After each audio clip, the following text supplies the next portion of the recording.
You're watching How Leap. Let's see how to add the new AI or Made with AI label to your Instagram content.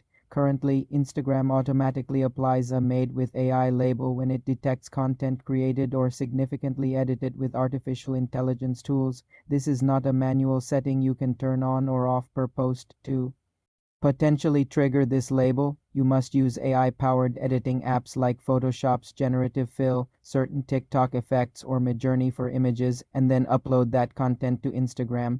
If you want to be transparent, you can manually add an AI disclosure in your caption or use a hashtag like hashtag AIArt. For Reels using Instagram's own AI effects like the AI green screen or other AI-powered filters may also result in the label. The label appears in the post's footer below your username.